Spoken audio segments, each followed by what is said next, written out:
Mga katrops, welcome back ulit sa aking channel, Sports React PH. At ngayon nga ay pag-uusapan natin ang balitang pagbabalik na ni Anthony Davis sa Dallas Mavericks. Pag-uusapan na rin nga natin dito sa ating panibagong video ang game preview ng laban ng Los Angeles Lakers kontra sa New Orleans Pelicans.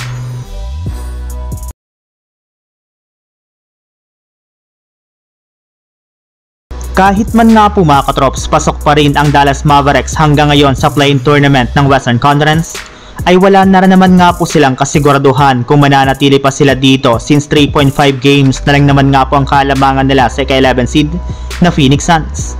Kaya kapag nagpatuloy pa nga po ang kanilang pagkatalo at nagawa rin naman ng Suns na makakuha ng win streak, ay sigurado nga po na sila naman ang babagsak sa ika-11 sa mga susunod na linggo.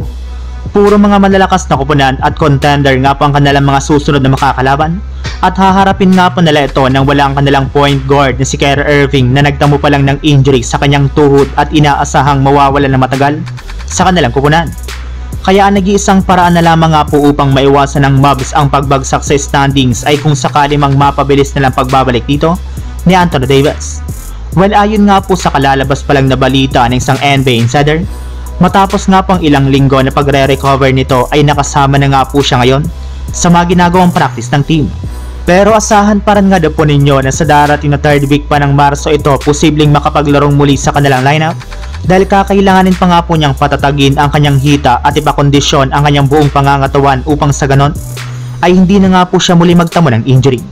Samantala, punta naman tayo sa ating sunod na pag-uusapan sa game preview ng laban ng Los Angeles Lakers kontra sa New Orleans Pelicans. Bago pa man nga po mga katrops magsimula ang kanilang laro, ay inanunsyo na nga po ng Lakers na nakalista na nga po dito bilang probable si LeBron. Questionable naman sina Luka Doncic at si Austin Reeves na posibleng makapaglaro na sa kanilang next game. Nakalista rin naman nga po dito bilang out sina Jordan Goodwin, Rui Hachimura at si Maxi Kleber.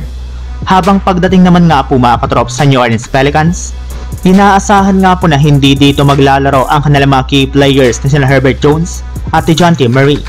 Samantala questionable naman nga po dito si Brandon Boston na pare-parehong may tinatamong injury sa kanilang mga pangangatawan. And since nga po hawak dito ng Lakers ang home court advantage, samahan mo pa ng pagkakaroon nila ng napakalaking momentum na kanilang nakuha sa mga nakalipas nilang pagkapanalo, ay limado na nga po agad sila laban sa Pelicans na sobrang nahihirapan rin naman nga po ngayon na makakuha ng panalo.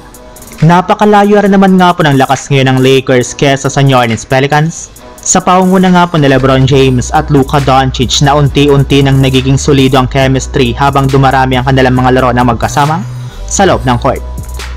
So yun lang mga katrops, ang handog kong story ngayong araw. Sana nag-enjoy kayo, please like and subscribe my YouTube channel, Sports React PH, para sa iba pang story at update patungkol sa NBA. Kita-kits muli sa ating susunod na video.